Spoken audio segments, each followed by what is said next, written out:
member of the Self-Defense Radio Network. And I'm going to suggest you do what we do and check out the other podcasts at selfdefenseradio.net. Treat every firearm as if it's loaded. Never point a firearm at anything you're not willing to kill or destroy. Keep your finger off the trigger until you are on target and ready to fire. Always be sure of your target and what lies beyond it. Hi, and welcome to the Polite Society Podcast, powered by the Firearms Policy Coalition. We're recording this one on Friday, June the 19th, 2020. I'm Paul Lathrop. And I'm Amanda Suffolk. And on tonight's show, we will talk with Alan Gottlieb about the Supreme Court denying cert to 10 cases. I'm Tracy Thronberg, and we will talk the continuing riots and the issues in Atlanta. I'm Dana Lufer, and in one of our DGUs, a concealed carrier stops a man shooting at passing cars. So climb aboard. Strap in. And hang on. Episode 546 of the Polite Society Podcast starts right now.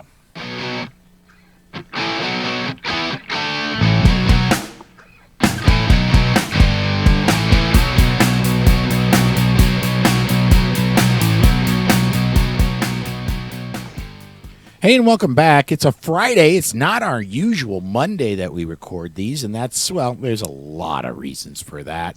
But we've got a great show coming up tonight, and before we get started, we got to get to personal news. Tracy, what's been up with you since the last time we recorded? I was a special guest on the Firearms Chat podcast with Dr. Bill Chalkus and Greg last week. We had a good time visiting and talking about everything guns, as we always do. I'm looking forward to meeting Dr. Bill at GRPC this September. Other than that, I've done nothing but my day job. So Dana, what's up with you? Before we move on, Tracy, no more visits from the local PD knocking down your back fence. No SWAT teams at 11:15 on Friday nights. Yeah, so far so good. The neighbors behind us have been conspicuously quiet. Imagine that night. Yeah, imagine that. Dana, what's going on? Well, I haven't been working, at least for most of the last 2 weeks. My stepdaughter and the grandkids and her boyfriend were here starting last Tuesday and left Wednesday morning to head back to Colorado. So we've been having fun running around Michigan and going to the zoo and things like that. But been back to work and trying to get through all the hundreds of emails and so on, and listening to podcasts. I think I got overdosed on Amanda and Rob today, listening to Eye on the Target Radio. Other than that, everything's been quiet for me. Hey, Amanda? Hey, Dana, I had an excuse. I was traveling, and we had done all of those shows kind of as a remote, so it all went to Dallas, and it never came back toward me, so I couldn't download any of the podcasts until I got back. But I have a great excuse. I was with Diana Muller and a great bunch of folks at the Ambassadors Academy. If you haven't heard of it, you need to look it up. It's amazing. And I was learning a lot of gun things. So Tommy Thacker was teaching, well, he taught me a pointer about shooting my pistol that I'm a good shot.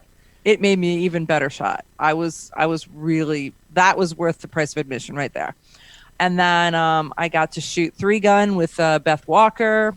Had low light training, flashlight training, hand-to-hand combat. I still have some of the bruises to show that. Yeah, but isn't it fun? I'm telling you. I go back to work and they're like, "Where did you get those bruises?" I know I'm old, but I was wrestling around on the ground. You want to see some videos? Right? They whooping up on people. Yeah, they don't understand. They just don't understand. But it was great. And then we had interview segments on like how to deal with aggressive media and negative media and how to do video editing. I mean, and not to mention the amazing people that were together at the Ambassadors Academy. It was definitely worth the time and effort. So I learned so many gun things. So, Paul, what about you? Susan, what are you guys up to? Well, working. I did my first trip out to the West Coast in about forever. I went out to Portland. I was not thrilled about going to Portland because that is one of the areas recently that has seen some social unrest. But fortunately, I've been to the place where where I delivered previously. I've delivered Sunday morning 1:00 local time, and I've been there before. And I know that particular area, it's technically Portland, but just barely, and is nowhere near where any of the social unrest historically has happened. So I got out, and came back. Just got back to the house actually a few hours ago. Did the disarmament dance out in the far West Coast states because they don't accept the South Dakota gun permit, but generally almost all the way other than Oregon and Washington, my permit was accepted. So I haven't even had to do the disarmament dance that much this week. So been doing a lot of planning for the broadcast for Gun Rights Policy Conference. Done a lot of planning for AmCon, and we've got another conference call that I'm going to be tagging Amanda in on Tuesday of this coming week. Things are really starting to form up for that. Really getting excited. We've got some upgrades to the broadcast for GRPC that I am thrilled about. So not a lot gun related, but a whole lot, of peripheral gun rights stuff for me. That's pretty amazing. There's so much stuff.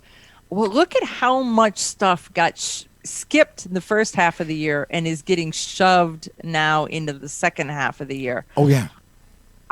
My October could actually be triple booked every weekend if you wanted to. I mean, there's so much amazing stuff, and it's like, oh, I want to go. Oh, I can't go to that. Okay. I mean, just amazing stuff. But well, and think about everywhere. Normally we meet up with our friends at SHOT Show. I did not go this year. Or at the NRA show, and that didn't happen this year. I know. Nothing has really gone on. I am so looking forward to Gun Rights Policy Conference. I am so excited for that to come around because I finally get to see the people I've been waiting to see since last September. Yeah, I love it. Tracy, how many times have you been to GRPC? Only once. Only once? Which when city? It was in Dallas. In Dallas, okay. Dana, have you made it? This will be my first. Okay, I'm telling you. My first one, I was like, how did I not know about this? Right. And I've not missed it since. So that was that was Tampa. How many years ago was Tampa? Been 4 years ago. Well, our guest can tell us for sure, but I think it was 4 years ago. So, but we do have our guest online. I'm going to cut this short. We've already got comments coming in from social media, a whole bunch of hellos, and rather than putting them all in, I'll just say hi to everybody. Gerald, George, Charlie, hey everybody, and we're going to step aside to break. When we come back, our guest is Alan Gottlieb of the Second Amendment Foundation, and we'll get to that right after this. This portion of the Polite Society podcast is brought to you by the Armed Citizens Legal Defense Network. If you carry a defensive handgun, you need protection from the aftermath of prosecution. Even if you do everything right, you can be the victim of an overzealous prosecutor or even be falsely accused. That is where the ACLDN comes in. They provide immediate assistance when you need it most. If you find yourself under arrest, they immediately pay bail money and the retainer for your attorney. Additional funds are available for trial and civil proceedings. Beyond the money, they have far and away the best team in the industry, providing you invaluable information and training DVDs that are included with your membership and who stand ready to work with your lawyer on your defense. People like Masad Ayub, John Farnham, James Fleming, Tom Givens, Emmanuel Capelson, Dennis Tuller, and led by network president Marty Hayes. Initial membership is only $135 for your first year, and you get 8 incredible training DVDs and other educational material when you join.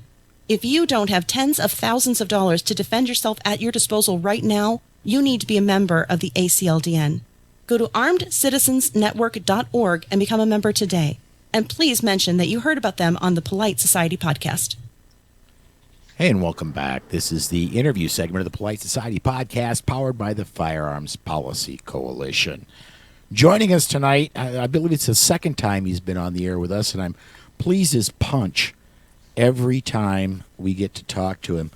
It's not often you hear him on podcasts. Every once in a while you hear him on regular radio, but we are able to sneak him in for a podcast episode every once in a while, and I'm so pleased that he joins us. Is Alan Gottlieb of the Second Amendment Foundation. Alan, you're one of the founders of SAF, right? Yeah, I'm actually, I guess you could say I'm the original founder. And then, of course, a lot of people joined me after it was founded. But I'm the one who started it, yes. Very cool. Well, I wish we didn't have to talk about this. There were two reasons I wanted to talk to you tonight. And the first one comes at us with a heavy heart. Joe Tartaro, who I met the very first time. I'd never heard of him before until I went to Gun Rights Policy Conference. And then when I went, my eyes got open and I got to reading what you and Joe had written and got to actually interact with Joe a lot at GRPC. And we lost him about a week ago. Could you tell us a little bit about Joe and his involvement with the Second Amendment Foundation and the Citizens Committee for the Right to Keep and Bear Arms? Well, let me go back and start where I guess at the beginning, or let's talk a little bit about Joe before his involvement with SAF. Joe is a gun rights activist who was very involved at the time with the NRA and a lot of the public relations, public affairs committees. And he then went and bought a publication called Gun Week, which at the time was published by Amos Press. It had a lot of very famous editors to it. Neil Knox was one of its editors. And they were going to look to sell it, and Joe bought it. And so my first working with Joe was when he was actually the editor and part owner of Gun Week. And then what happened a few years later, their money was running out, and they weren't able to do what they thought they could do with Gun Week. And he realized in order to make Gun Week as big as he thought he needed to make it, he had to partner with a gun rights type group. And he had two choices, the NRA and the Second Amendment Foundation. The NRA, of course, offered him a lot more money than we did. But we gave him a lot more independence, and I said to Joe, look, here's the deal. The foundation will buy Gun Week, but you have to stay on as editor, obviously, and also you have to become president of the foundation. And Joe couldn't believe that we'd let him be president of the foundation. He said yes, and the NRA's bigger offer for money went by the wayside, and we sort of like merged. And Joe became president of the foundation, and we've worked very closely ever since. He was instrumental with me in setting up the very first gun rights policy conference. And what a lot of people don't realize is that most of the agenda has always been done by Joe. And so he worked with the speakers and activists in putting it together and helped build it to what it is today. And of course, losing him to the whole gun rights movement is a tragedy for all of us. He was my mentor. He was a mentor to many other people. He was very humble. It was amazing how many things he got started in the gun rights movement. Wanted no credit for it. He wanted other people to get credit and get the name recognition. And he was there for everybody. And it's a horrible loss. Absolutely. And he was really a mainstay at Gun Rights Policy Conference. And the times I've attended, I believe this will be my 7th or 8th one coming up this year. But he was always there, and always the thing that impressed me about him the most is everybody there is approachable, but he would give you as much time as you wanted. He was very, very generous with his time and his ideas. Mm-hmm. He sure was, and he helped make a lot of the gun rights leaders who they are today. And his ideas and his foresight, his experience, he was like the encyclopedia of the gun rights movement. He knew everything from way back when all the way up through. He knew everybody. We used to tease him, Joe, you've been around since the Civil War, or the Spanish-American War, I think we used to say. We miss him greatly. Absolutely. Absolutely. Well, let's go ahead and let's shift gears here just a little bit. We also had some huge news this week coming out of the Supreme Court. There were 10 cases up before the court, and of course, the Supreme Court gets to decide what they hear and what they don't want to hear. Their choice of what they hear is up to them.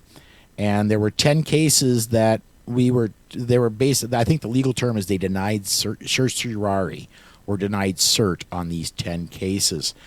You had in a press release I read, it was attributed to you that it seems a lot of this is lying on the Chief Justice's lap. Is that right? Yes, it is. Before I get to that exactly, let me give you a little bit of how the court works in this way from personal experience. Going back to the Heller decision, when the appeals court ruled in favor of Heller, and of course Washington D.C. then obviously was going to appeal that to the U.S. Supreme Court, the day they ruled on that, I happened to be in Nuremberg, Germany, with Justice Anthony Scalia. And of course we didn't want to talk directly about the case knowing it was going to be appealed.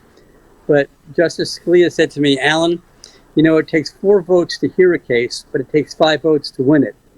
If we don't have 5 votes to win it, we're not going to hear it. And of course, they took the Heller case, and that meant they were going to have the 5 votes to win it.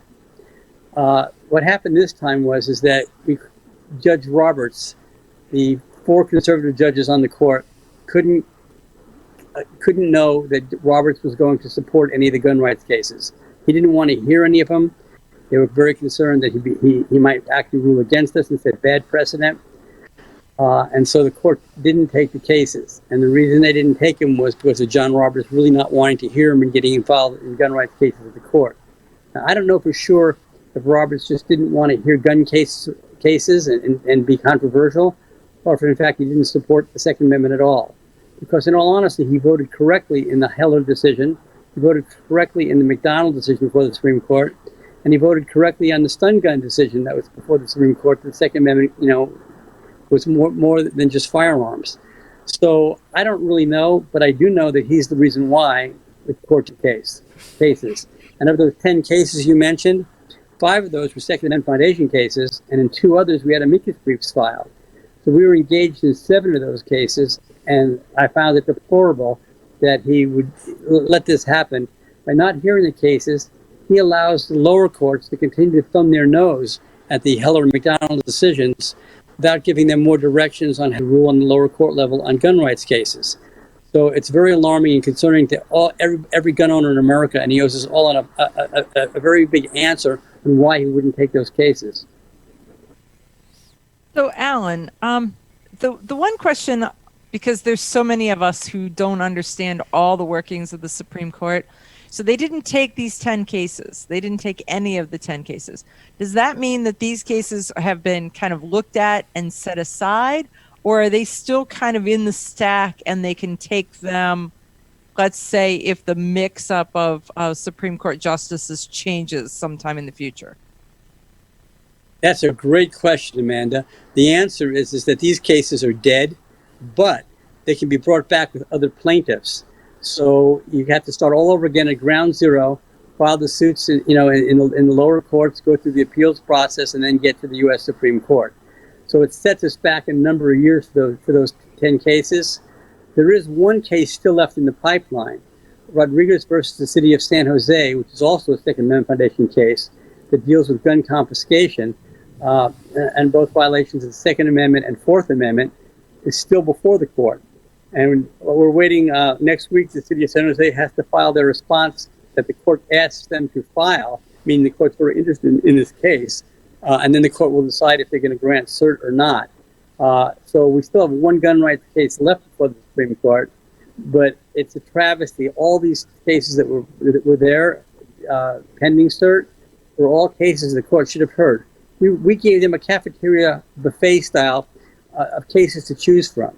If they didn't want to do an assault and ban case, they could have done a carry case. If they didn't want to do a carry case, they could have done a handgun roster case. They could have done a microstamping case. They could have done an interstate commerce case. There was lots of ways they could have dealt with the Second Amendment.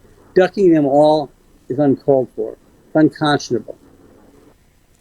We have I'm sorry, real quick, Amanda. We have a comment in from Facebook, and Charlie says, Alan, do you think by not taking any of the 2A cases that the 4 good justices saved the second with a 5-4 loss by Roberts? That's a very good possibility. No one knows for sure. A lot of us were of two minds. One, force Roberts to make a decision, because if we forced him, I think he would have had to go our way. But then again, you risk the fact of that bad decision. There's also another scenario. Take on judges in the court could have decided they'd take one of the Second Amendment cases that Roberts would definitely not support. If the pro-gun judges took one of the cases he would support. And so you would have had something like mutually assured destruction, whereby you might have, say, won a carry case and lost an assault weapon ban case.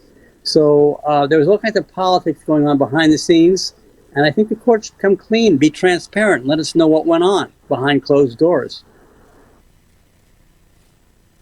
All right, Amanda, you were going to ask a question, and I kind of cut you off. I'm sorry. Yeah, no, that was fine. The question that I've got, Alan, is you say it takes years to get through the courts, and we're all like, okay, take those 10 seeds and replant them and start to grow them up there. What does it take in not only in hours, in lawyer hours, to get a case to the Supreme Court? Because then we're going to swing around and say, what does it take in dollars, and what does it take in support from the Second Amendment family and all of our listeners to get to where you were, standing kind of like on the edge of the diving board there? Okay, dollars and hours, but before I get exactly dollars and hours, let me talk about total time. A little history. The Heller case took close to 8 years to get to the Supreme Court because of all the various motions that were filed at the lower court levels before decisions were ever rendered. The McDonald case only took 2 years to get to the Supreme Court. The Pena case that they just with that foundation filed in California that was pending before the Supreme Court that they just dismissed, that took 6 years to get there. So it varies depending on how the lower courts move, how quickly they move, how the defendants in the cases try to stall it a bit. So there's all kinds of pluses and minuses. As far as time on these cases go, it really varies. It's very difficult to predict. Again, between McDonald and Heller, 2 years, over 6 years, it's really tough to say. But in dollars, our average cost to get a case to the Supreme Court is probably about, and our attorneys we don't let them bill at full rates, so they're billing us at really discounted rates. It's probably close to $450,000 per case. So we had several $1 million tied up in those cases that we brought that were all sitting before the Supreme Court, and we were really excited about it. The fact that they held those cases over for conference after conference after conference by a lot of those judges who wanted to hear those, some of those cases. And so the time was amazing. The cost was unreal. And we have to go back out and raise the money and start it all over again. But I'll tell you, we're not giving up. We're going to keep bringing cases until we get the Supreme Court ruling that we need. We will keep bringing them and bringing them and bringing them. Okay, well, that we want you to. We definitely want you to. So let's talk about how money comes into you, because we've only got a little bit of time before Paul's going to make me go to break here.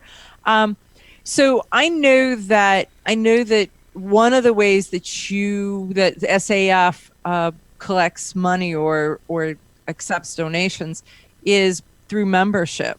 And so people can join SAF by going to your website, saf.org. And you offer what? An annual and then a life membership? And then is there anything kind of like, I know the NRA's got life plus some dollars, but do you have anything besides life? More life? Bigger life? Yeah, we have four levels. Annual is $15. A 5-year membership is $50. A lifetime membership is $150, and then we've got the committee of 1,000 for special people that has $1,000 to join it. But we also accept donations of any amount, and most of our money comes in not necessarily from memberships, but from actual just donations. People just go to the website or by mail and just send us a contribution. Contributions are totally tax deductible to the full extent of the law, as we're a 501c3. Educational Legal Defense Foundation.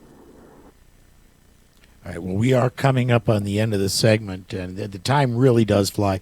But, Alan, I do want to thank you so much for joining us tonight. And, And again, folks, you don't hear him that often on podcasts. You hear him on regular radio, but it's kind of rare for Alan to come on a podcast. Just thank you for coming to join us tonight, man. It is rare, but your podcast is very important, and that's why I do it. Thank you. Well, Thanks, you. Alan. We are going to step aside to break, folks. When we come back, we've got a lot of news to talk about this week, and we'll get to all that right after this.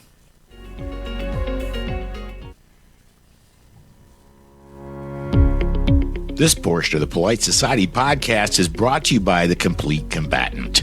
The Complete Combatant is designed for a broad base of citizens that range from students that don't own a gun on up to advanced students that train often.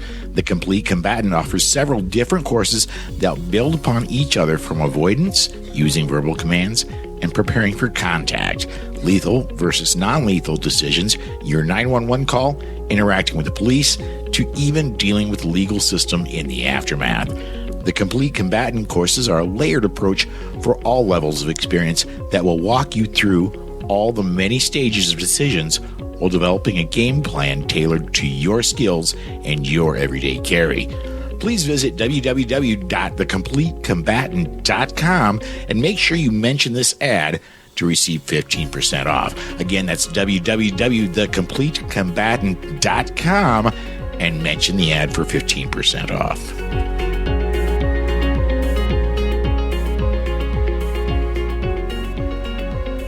Okay, and we're back. Before we get off to news, I should have done this in the open, and I seen Alan on, and I do not want to waste his time. But I want to talk to everybody about the Self-Defense Radio Network.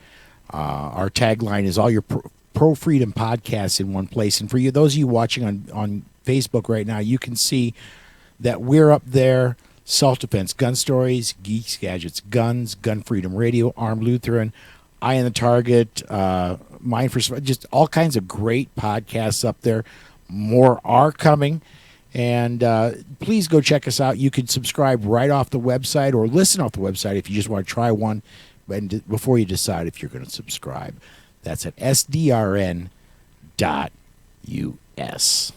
So let's go ahead. Let's get off to news. And I got to pop over to show notes here, but I know for a fact the one big news story we have to talk about is the goings-on in Atlanta this week. Things were starting to tone down as far as riots and protests were going.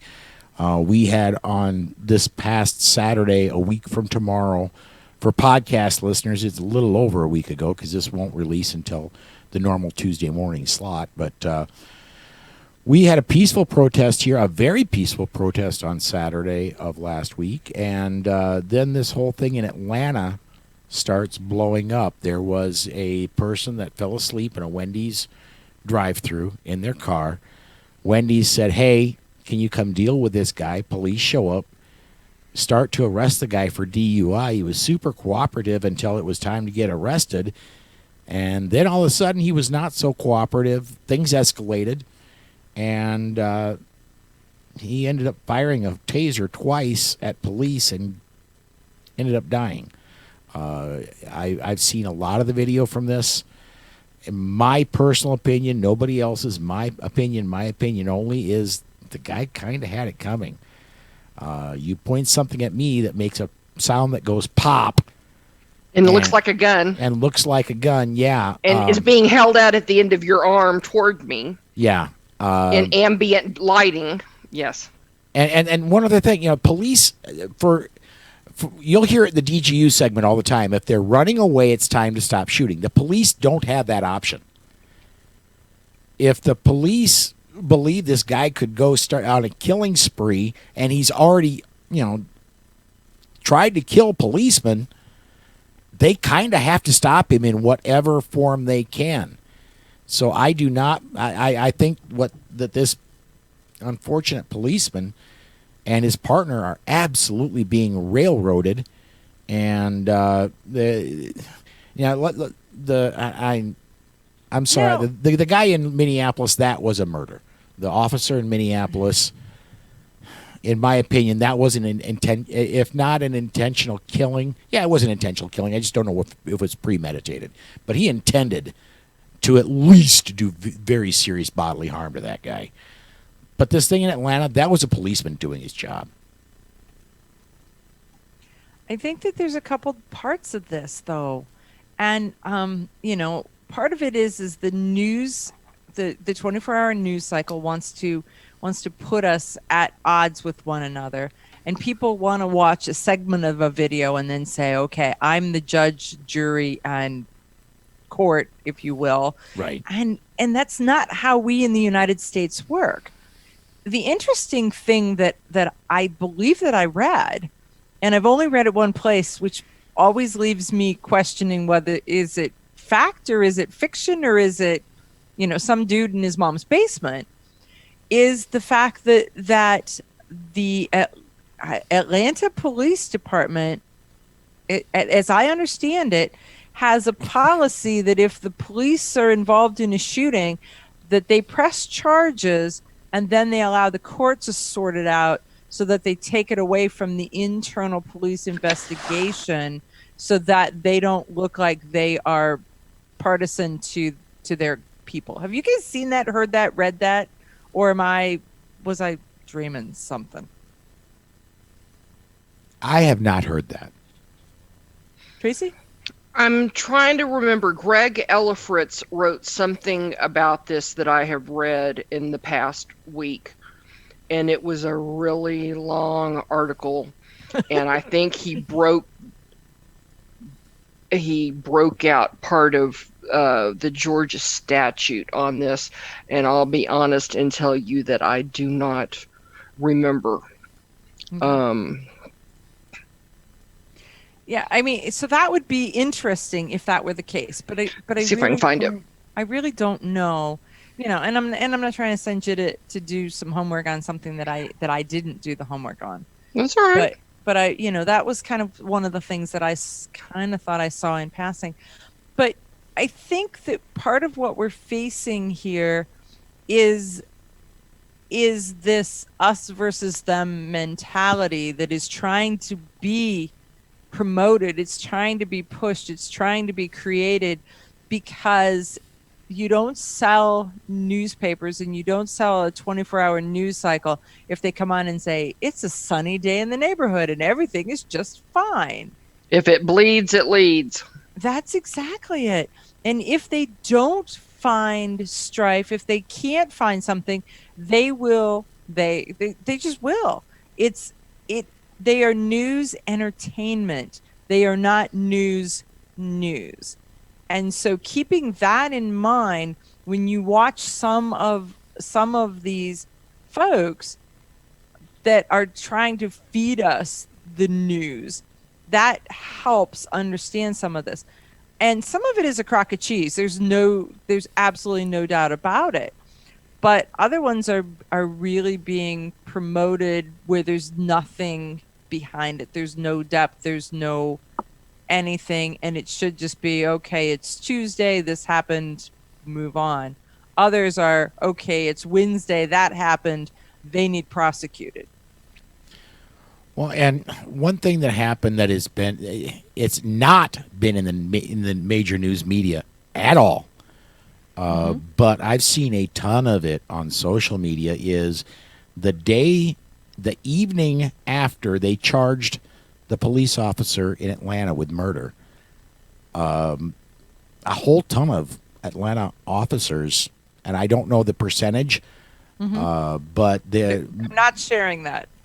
4 sectors out of 6. Yeah, there was basically it was the blue flu big time, and okay. I can't say that I blame the officers. Well, did you see that they're now giving a $500 bonus for any officer who worked through COVID and worked through the riots and worked through this? So they're trying to motivate them to come to work. So there's got to be some credibility to it, because you don't just pop out and say, we've got how many thousand officers in the greater Atlanta area, and let's just dig in our budget and give everybody a $500 bill. Right. If there is such a thing as a $500 bill. Maybe it's 5 $100 bills. Well, there used to be a $1,000 bill. I know that. I don't think there is anymore. I think 100 is the top. I think you're right. They still have $1,000 bills as collector's items. I know that, but they're worth a lot more than $1,000. If an officer is coming to work and they don't have his back, Yeah. that's why they're not going to show up.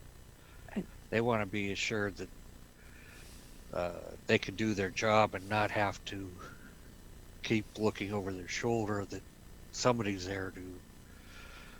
Right. Yeah, I'm a little torn. For a long time I've thought that the what am I trying to say? The special status that the police have, where what am I trying to say? Where they can't be sued. I thought that is a little bit. Is there cases where it's needed? Sure, because if that's not there, there's a difference between being sued and being prosecuted. Right.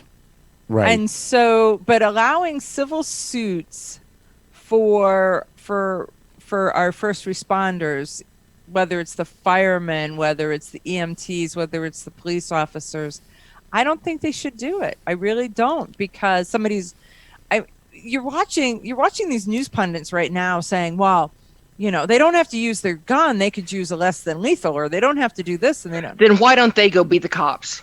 Bingo. Yeah. You've got a split second to decide what you're going to do, and if you're wrong, you die. It's hard to be a cop under normal circumstances, and what the United States is going through right now is anything but normal. I am friends with many law enforcement officers throughout the United States through all of the shooting and training and teaching that I do. And, 99.9% of them are really good guys. And is the timing really bad on what's happened with the Atlanta thing? Yeah, it's really bad. Is that something that's out of control? Yeah, absolutely. Are they trying to make a pariah out of the officer that shot this guy? Yeah. It's pretty much any officer that they can vilify is kind of where that's going right now. 5 years ago in our area, they said they had a big problem getting people to want to be officers because there's so many people that in their juvenile years had drug convictions and had things that had they been an adult when it happened, it would be a felony. And then so that precludes them from being a police officer forever. And people don't understand. Now they don't want to be cops because who in their right mind would want to go do this unless you want to go be Mad Max? I mean, it's weighed heavy on my heart. Austin has a shortage of police officers. And now the city council has said, oh, we're going to just suspend the July cadet class. Y'all aren't going to get to graduate. And we're going to cut over 100 cop positions that already exist. Well, in what is it? In Minneapolis, where they decided to eliminate the police department? Yep. It is. But they really didn't eliminate the police department. They got rid of the city police. But that at least in my state, that says if you don't have a city police, then the county sheriff takes over, and you still have police. It just makes it longer and harder. Good for luck them with to, that. To have to cover a metropolitan and the county area. Right. It just takes longer for someone to come. It doesn't mean that you're so people are still going to be inside this calling for a guy with a gun to come save their sorry behind. It's just instead of an 8-minute response time, now it's going to be an 18 to 20-minute response time. Right. If you're lucky. Yeah. Right. Sorry, we have to go take care of the other shooting down the street first. Be careful what you wish for because you're not going to like it when you get it. Right. Mm-hmm. And this is a knee-jerk reaction. Are there bad cops? Sure. Is what happened in Minneapolis absolutely beyond a travesty? Absolutely. Right. But Wait, let me ask a question on that. Did you guys hear that the officer that was involved in that altercation In Minneapolis? had been reprimanded multiple times, and Yes. his union Yes. defended him over and over. So do we have a bad cop issue, or do we have a union supports those people who need their asses kicked into the next county and off the job? or both. I think it's honestly, I think it's a union issue, simply because it is so with any government employee, because of unions, it is almost impossible to fire somebody once they've been hired. Mm-hmm. And once they become a member of that union, Yeah. and so Yeah, That's unfortunate. it is. Okay, do we have more to talk about on that, or do we want to move on to well, something I want else one equally- more that's not really gun related, but I have one more thing that I want to bring up. I seen on social media this week a popular trucking magazine that I follow. that would be real popular. Yeah. They did a poll on specifically with truckers, asking if a city disbanded their police departments, if the drivers would refuse loads into the area, and 80% of responding drivers said they would refuse loads that deliver into any area with a disbanded police department. Wow. You want anarchy? This is how we get anarchy, folks. Yep. Yeah. So then all of a sudden you're going to be in your little Chaz with no toilet paper or food or anything that a truck delivers. We're not doing it. But back to your magazine there, Paul. Does it have like a fold-out centerfold of like a giant truck? I just got to know what big old Volvo 870. No, I'm like, what would you find in a trucker magazine? Oh, there's hours of service stuff. There's all kinds of thrilling. Yeah, exactly. It's a trucking business magazine is what it is. And I follow it online. I don't actually get the thing. But let's do this. We're just about to the end of a segment. We've got a lot more news to talk about. Since we only did one interview segment, let's go ahead and we'll step aside for a break, and then we'll come back and we'll talk more news on the other side of it. So we are going to step aside, and we'll be right back right after this. This portion of the Polite Society podcast is brought to you by Concealment Solutions. Jason Christensen makes the most comfortable inside the waistband holster on the market, bar none. The Black Mamba. Some of the other products offered are the Sidewinder outside the waistband holster and Python gun belts. Every product that Concealment Solutions makes has unsurpassed craftsmanship that shows in the fit and finish of the product. Visit concealmentsolutions.com to view all of the products available, and you can get 10% off your order when you enter the promo code POLITICS in the promo code box at checkout. That's concealmentsolutions.com. And welcome back to the second news segment of the Polite Society podcast, powered by the Firearms Policy Coalition. I was so involved in the conversation that I didn't have time. I did have time. I just neglected to look over at social media. And we've got a lot of comments in here. A couple of them are very, very, very on point. And so I'm going to get to a couple of them before we go on to the other news. First one, Gerald says local schools here are pulling their school resource officers, even though nothing has happened here. Is that stupid or what? We're going to take the one person that's armed in this school and could prevent a mass shooting, and we're going to get rid of him. Come on.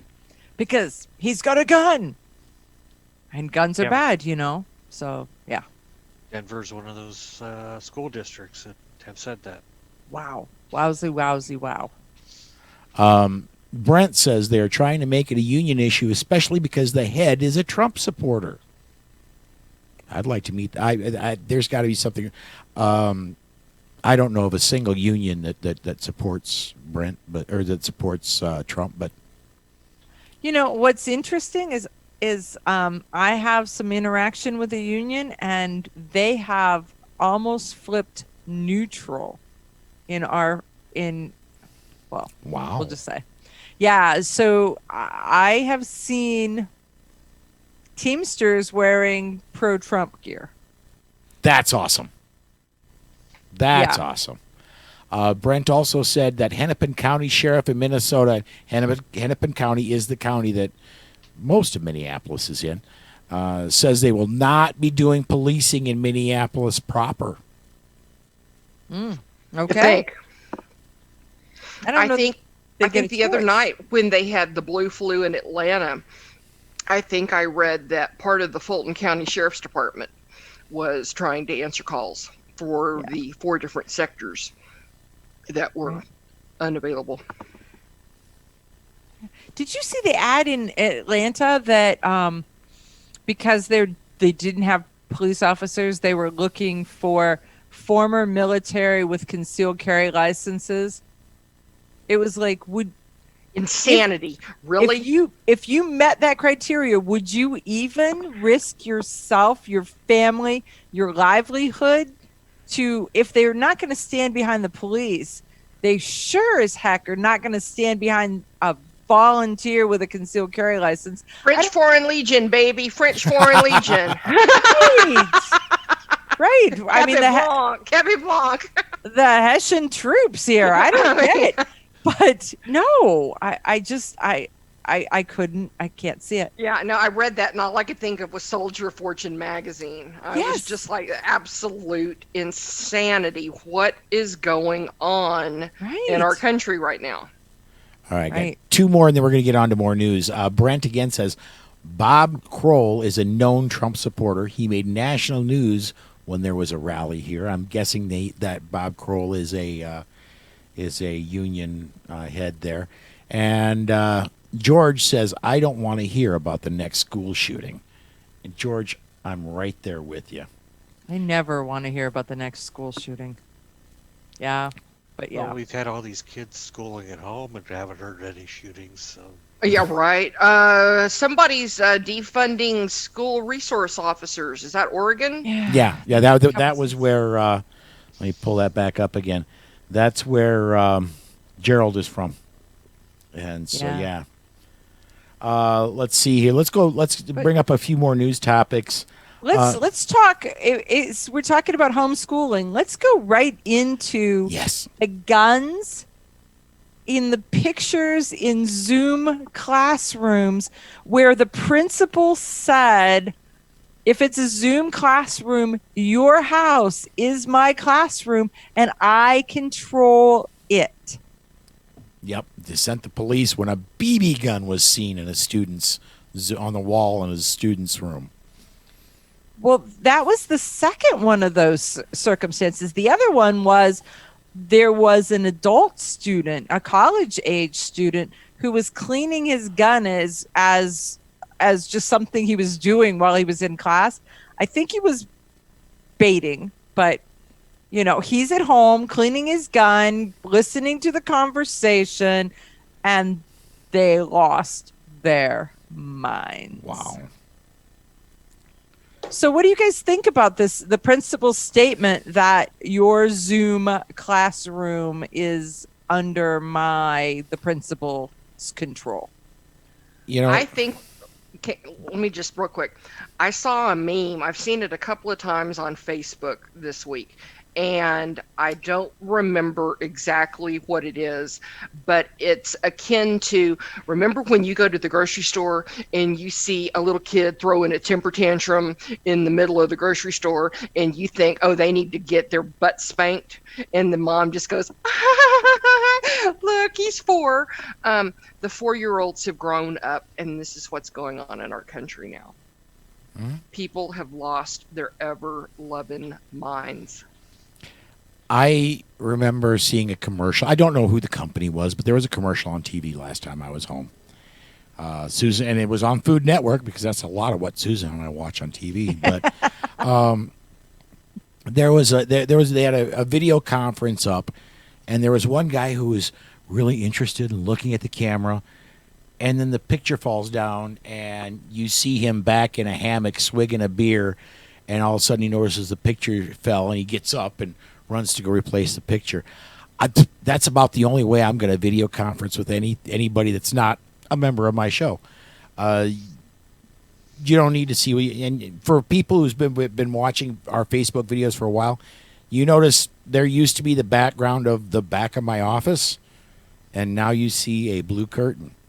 That's all you're gonna see. And should I need to attend a video conference, I'll find a way to put a JPEG up in the Zoom, and they'll just see a JPEG of me sitting here smiling. That's the only way I would video conference. Outside of the show, of course, because we're all friends here. Except Tracy doesn't like me very much. No, that's at September. I'm not going to like you at the end of September. Right. She's building up to it. You're good until then, Paul. Right. Okay. All right. The Knicks check set record for third month in a row in May. Yeah, that's a good thing. And by the way, we're going to be in the next couple weeks, and freight has come back, and I'm so broke that I've had to jump on every load that comes out. And Welcome to my world. Yeah. I was sitting here thinking, you've got cable. You can afford cable. You can watch the Food Network. I have antenna TV and Hulu. But sorry, I digress. That's cool. No, it's just we're going to be finishing up. We have got 95 Guns 101 videos up. And in the next few weeks, we're going to be doing 6 more, and we're going to wind up with 100 Guns 101 videos. That will be coming out. But it's just... Where I'm going with that is the Knicks checks. We've got all kinds of new gun owners. I'm telling you. Let me tell you a story that ties in the Knicks checks with the Guns 101. There was a gal on one of the Facebook pages that Tracy's like, I had to quit those. I did. Yes. So she was saying she got a brand new semi-automatic, and the gun locked open and she couldn't close it. Take the empty magazine out. Well, we were offering advice, this advice, that advice. So I finally went to the Guns 101. I found the video where Claude was showing how to do that. I gave her the bullet points of do this, do this, do this. And then I said, and watch this video because it will tell you how it works. And then so many people commented, wow, this is pretty cool. And I'm like, yeah, there's 101 of them. So just kind of start looking. There's an answer to every new gun owner's question in those videos. And so I just keep popping them up and using those as references when people are asking questions. I've used a few of them a few times also. Absolutely. That's what they're there for. Exactly. And we keep leading them back to it. So that's good. And I'm glad they're asking questions, and I really am. Sometimes as crazy as some of the questions are, and actually I don't think the questions are crazy, it's some of the other people's answers where I want to be like, that's not how. My husband's nephew's half-brother's son's science teacher was a Marine, and and said shoot them and drag them back in the house, right? Right. And you're like, no. But anyhow. Yeah. A few more I want to get to. I don't think we're going to get to all the stories in the news here, but one that really blew up on social media is Elmer Fudd's been disarmed. But did you see Yosemite Sam? Yosemite Sam. They didn't announce Yosemite Sam, but he's standing there empty-handed.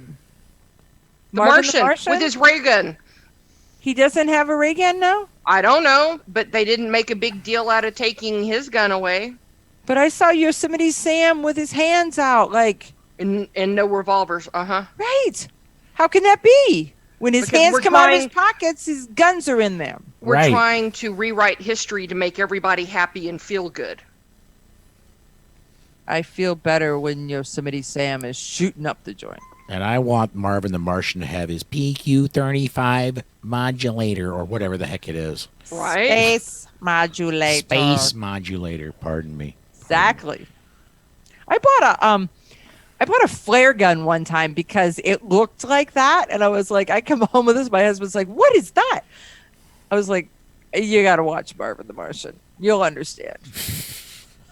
And maybe part of the problem is kids don't have Looney Tunes cartoons on Saturday mornings like we used to. I mean, we used to get up on Saturday mornings and I'd watch Super Friends and I'd watch Aquaman and Wonder Woman and I'd watch Wile E. Coyote and Roadrunner and I'd Space watch Ghost. cartoons. Do not forget Space Ghost. I loved Heckle and Jekyll. And Favorites. it just makes me sad what American society has come to, because it shouldn't be this way. I know. Yeah. I know. It's like one day we woke up to there's a meme going around Facebook that shows Archie Bunker that's like, y'all would never have been able to tolerate me. Right. Back in the 70s. I mean, because, he's I'm going to offend everybody, to hell with it. And we need more Archie Bunkers, maybe? I don't know. No, he was pretty anti-gun. So we weren't allowed to watch Archie Bunker when I was kids. I grew up. MASH was my favorite show as a child growing up. Yeah. I always had to take my bath early on Monday nights so I could watch MASH before I went to bed. But it's sad what American society has come to. Yeah. And I don't know how to fix it. Do you think the pendulum is going to swing back? I mean, right now it is everybody chooses to take offense on everything. I mean, how many Karens have you seen in the grocery store giving you grief because you're not wearing a mask? I had a Karen at a truck stop give me the evil eye for not wearing a mask. Right. I don't know. Somebody stopped Bob at one of the stores because he was going the wrong direction down an aisle. Really? Oh, yeah. And Scott goes to the store. I don't go to the store. I don't have patience during regular nonsensical times. I especially don't have patience now. So I was proud of him because he only said, "What? You're the aisle police?" And then he kept going, as opposed to so many other things he could have said. Why? Because he had a gun on him and he did the adult thing to do. He did. I'm a grown up and I will just carry on. Be more polite, not less polite. Exactly. Okay, one more story, then we got to head off for break. And that is Louisiana governor signs preemption law. I didn't know there was one required down there. That they adopted into their constitution a strict scrutiny bill. Any bills going against Second Amendment rights had to meet strict scrutiny in the courts. I didn't know they needed preemption, but I'm glad it came through. So, folks as a rule tend to love their guns in Louisiana. So for those of your listeners who don't fully understand what preemption means, go into a definition. A definition of preemption means that a city, county, municipality, whatever, cannot pass a gun measure that is stronger than the state's. That the state law preempts all local law is what preemption says. Okay. So. Because sometimes people use terms and legal terms and people are like, they all nod and then they're like, what'd that mean? I got to look that up. I'm going to put one more. We're going to go to break here, but one more comment. Dave from social media says they don't show Underdog for a long time because he took a drug to get his superpowers. I didn't know about that. I didn't know that's how Underdog got his superpowers. Wow. I don't know. Okay. The things we learn from our listeners. I'm telling Right. you. I'm telling you.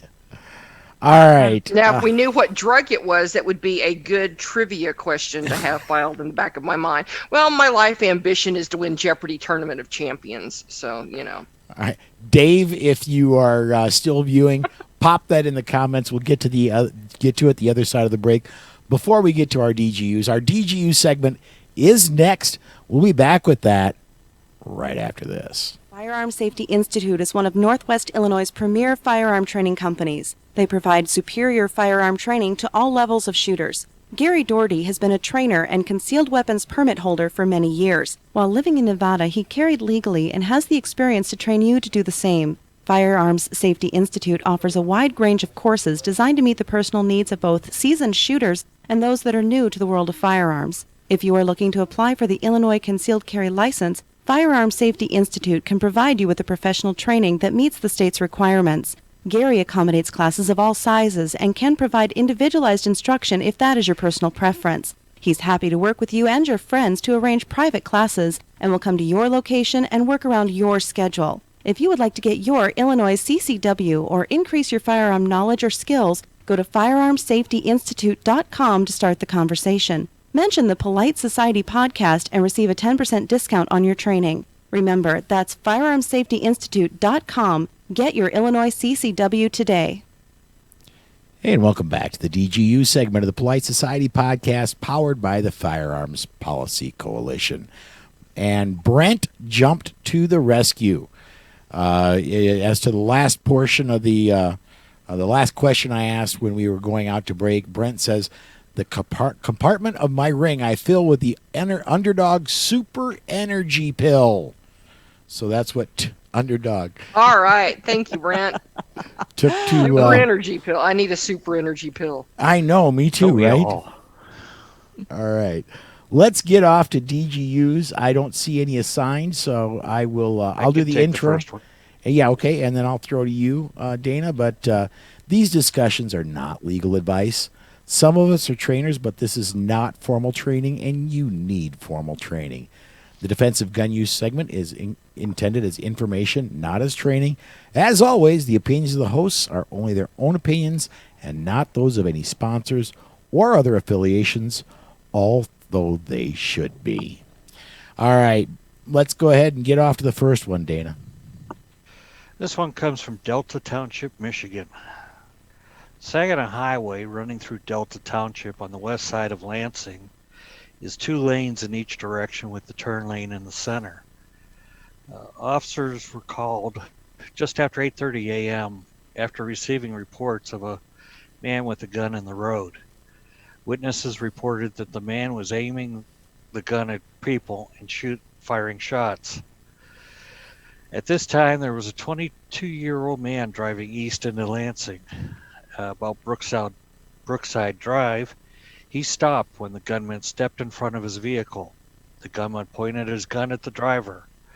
The driver stepped out of his vehicle, pulled his own gun, and shot the gunman.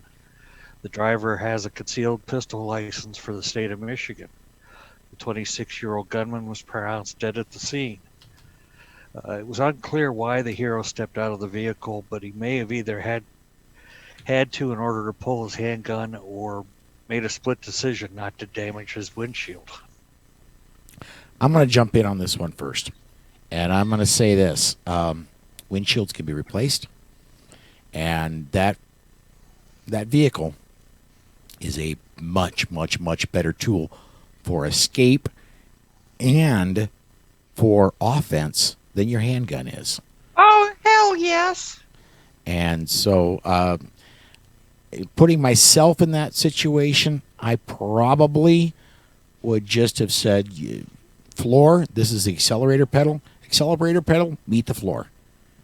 And if gunman happens to be in the way, it's his poor luck.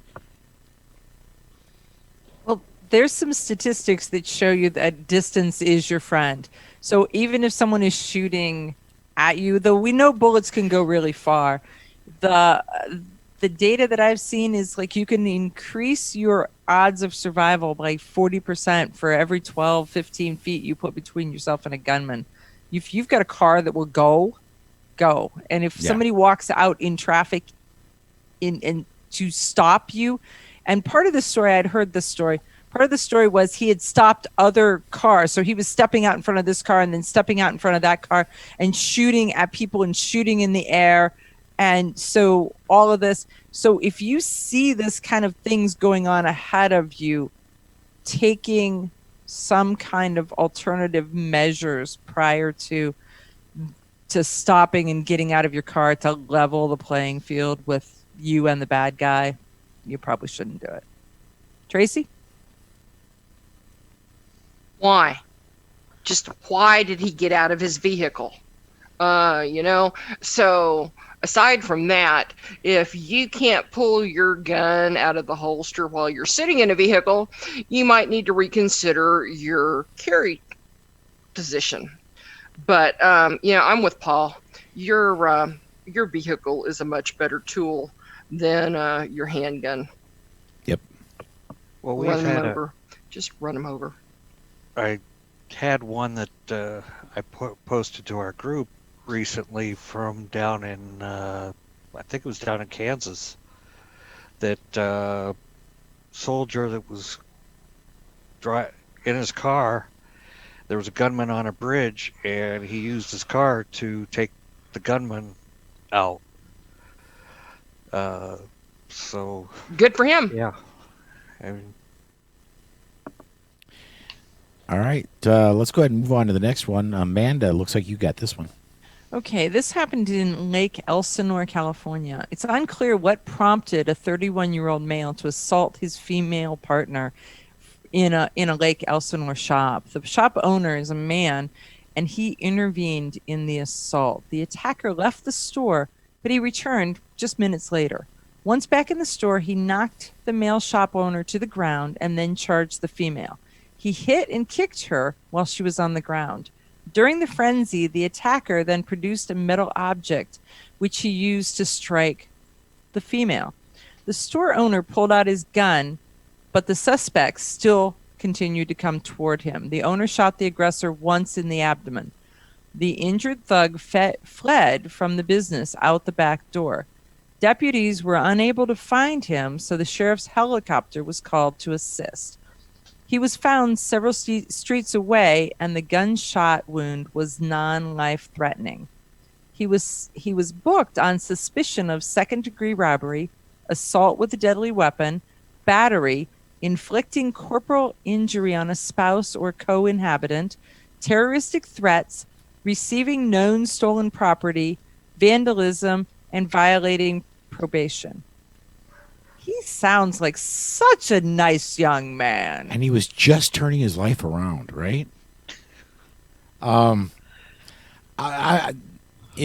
just going to take just a second here to talk about marksmanship. One shot him basically in the stomach area. Okay, but if we're going to shoot, let's shoot to stop the threat. And shooting him in the stomach may or may not do that. If there's drugs on board, who knows if they're even going to feel it.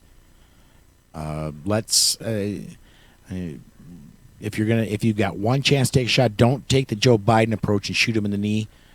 Shoot to stop the threat. And Tracy, do you practice? My shooting drills for self-defense is a double tap. No, we don't do double taps. We do controlled pairs. Okay, so same. No, I don't practice double taps. Okay, what's the difference between controlled pairs and... No, I don't practice controlled pairs either. Okay.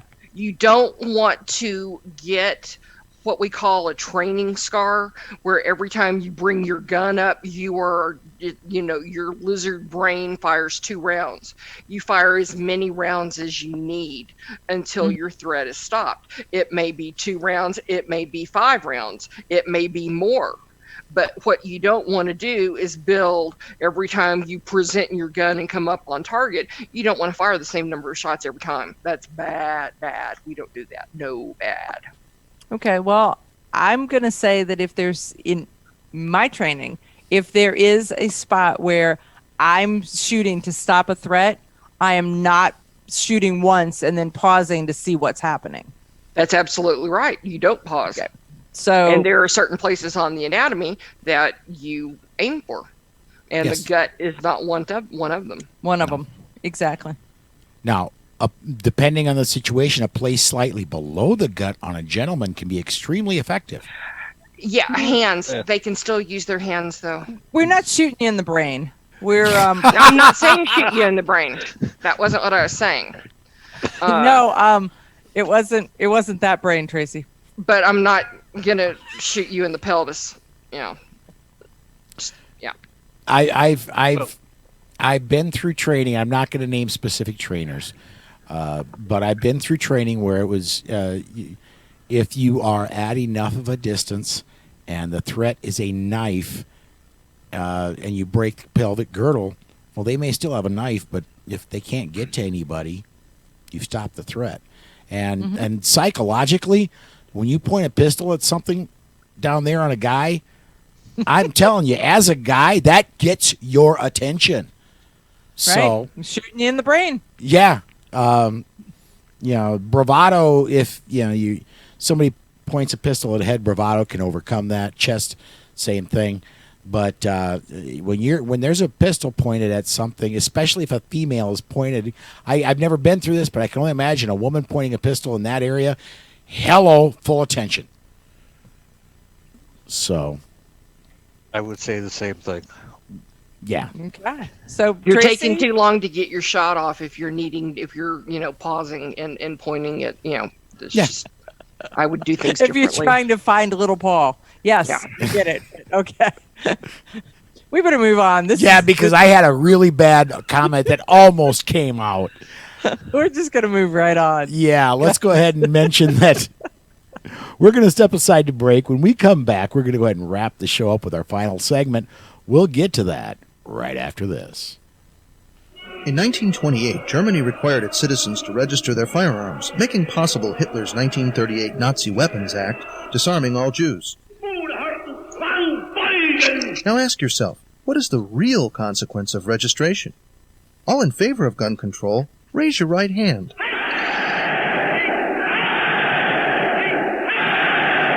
Brought to you by Jews for the Preservation of Firearms Ownership, America's aggressive civil rights organization. jpfo.org.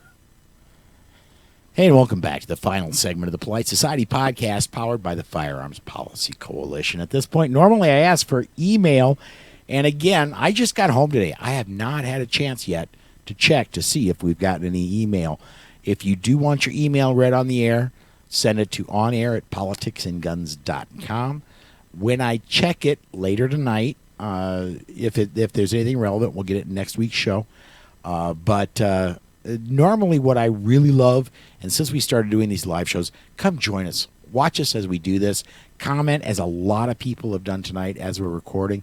Not all of them get read, but a lot of them get shown that aren't read.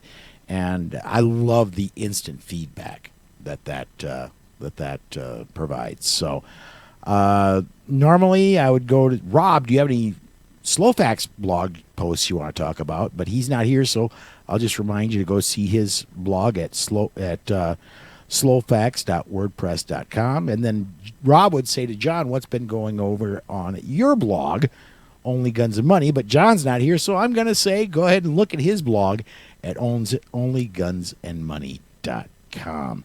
Also, is there anything, because we've got, we're actually running really short. We're about 18 minutes short of a normal show. Not that we have to stretch, but is there anything anybody wants to talk about that's not entirely gun related or anything, just general conversation we want to talk about? Well, Paul, I think we kind of skipped over training during the show open. Okay, yeah, we did, because Alan was online and I did not want to waste his time. Do you have training you want to talk about? Well, I thought we've got the training down in Atlanta. Yep. Coming up just before GRPC. Wednesday of GRPC week is with the Complete Combatant.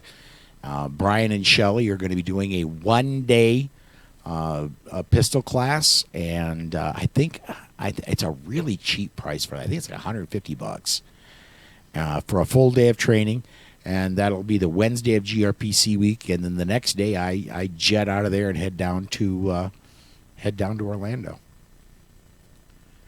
I don't know about you guys, but I've offered a couple concealed carry classes, and people are scared. And so I put out a class, and my classes max out at 20 students. Uh-huh. And then we shoot in different rotations. So, but I got 60 responses. Wow. That's to great. A 20 student class. So obviously I'm adding classes left, right, and center.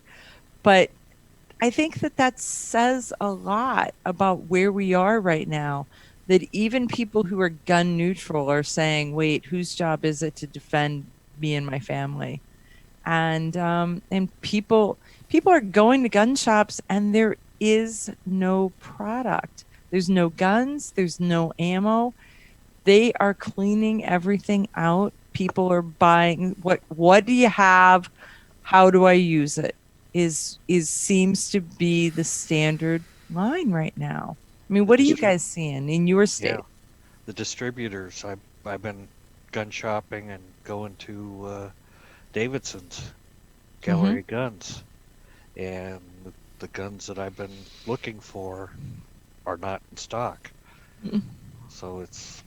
You need to go be looking on Gun Trader, gunbroker.com, stuff like that. David. Arms list. Yep.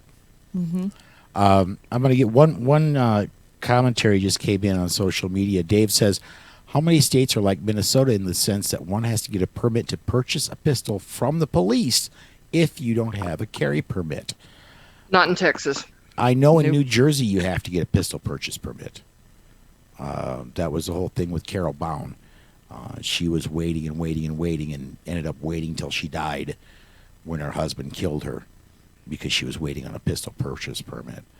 A lot of us still live in free America. Yeah. Well, and that does bring up a good point, though. If your police department disbands, how are you going to get your pistol purchase permit? You're screwed. You're behind. You're so behind the 8 ball that. Yeah. Right now, even with the COVID thing, have you guys experienced any of the driver's licenses? I have friends who were laid off, could not get unemployment because their driver's license had expired. They couldn't get a driver's license because the government offices were closed. So they're caught in the trap. So we're seeing a lot of that where the government services aren't available and the thin veneer of society is truly breaking down. I think that's a really good analogy, Amanda, the thin veneer of society. Yeah. Courts are closed. This is unprecedented. Who the hell, court's closed. How can court be closed? Right.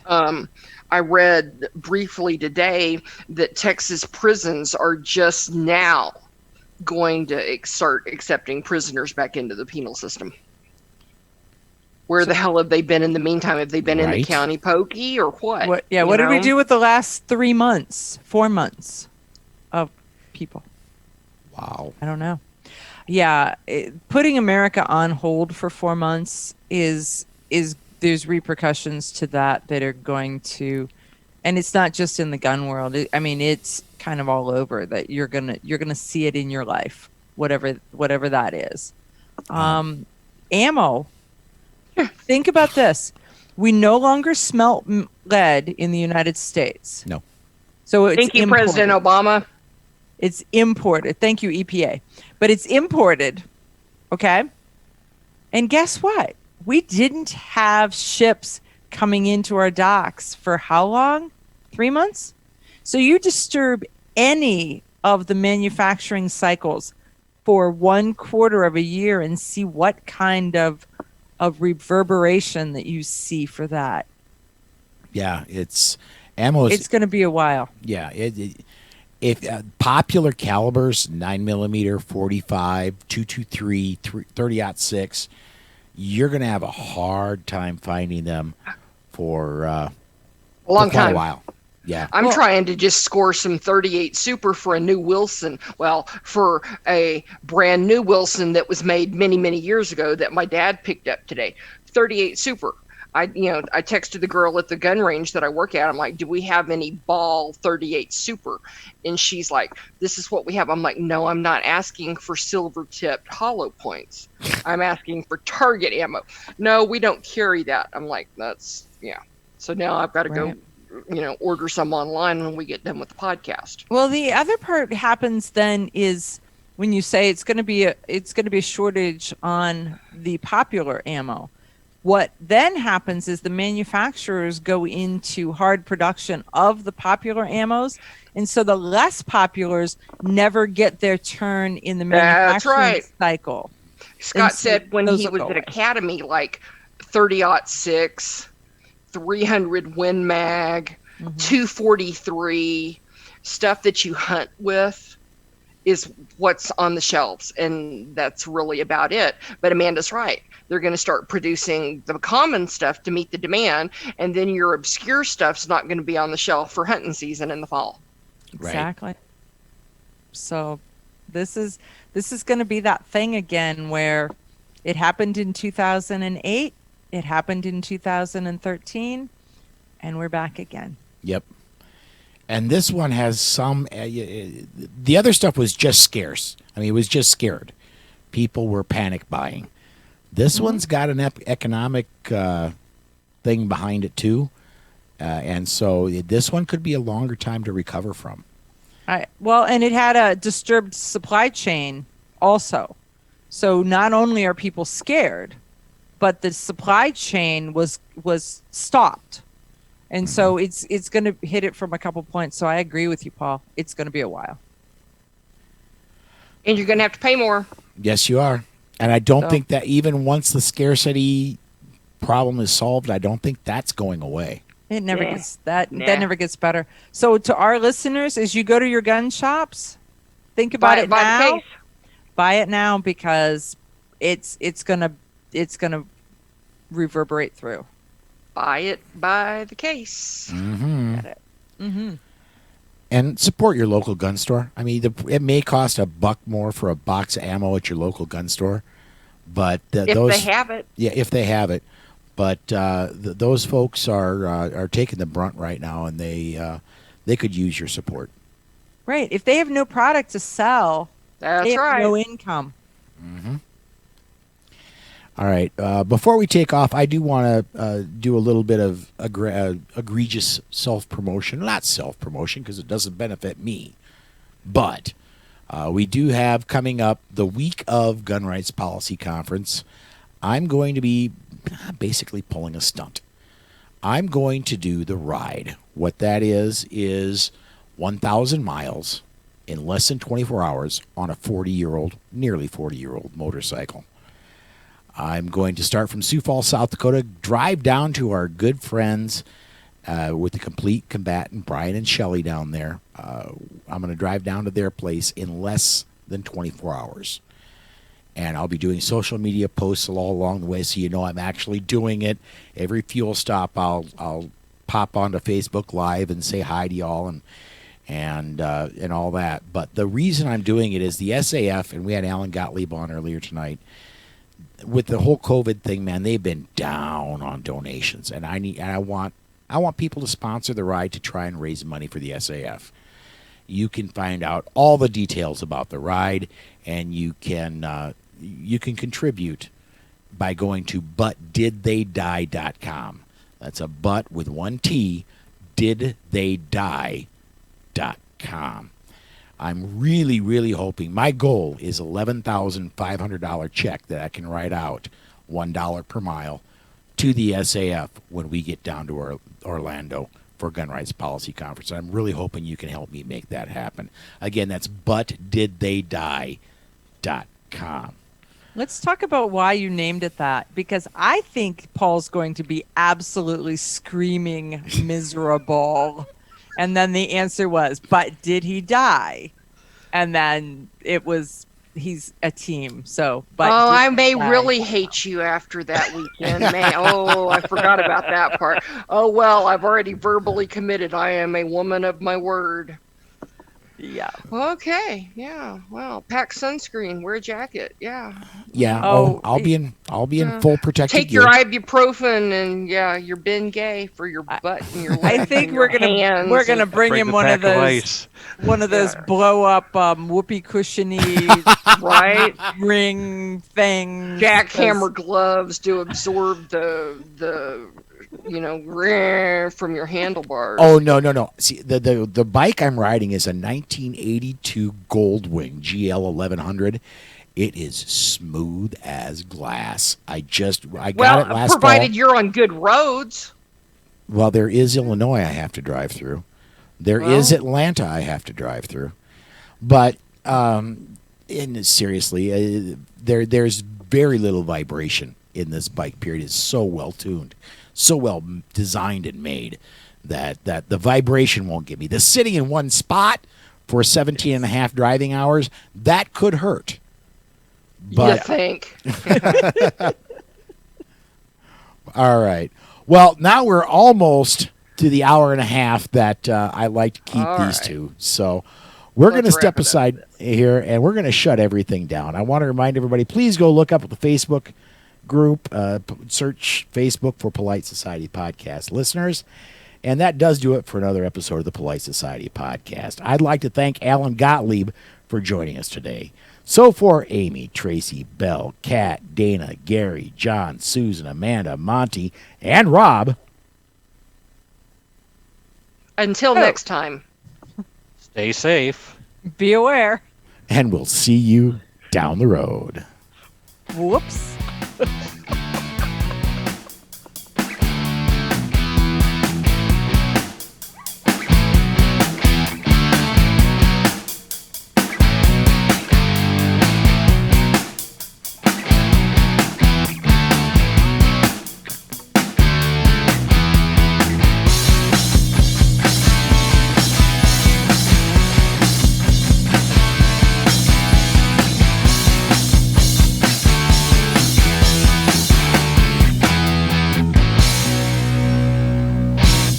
The views and opinions on the show you just heard are those of the host and the guest and are not necessarily the views of any sponsors or other affiliations. But hey, not everyone is as smart as we are.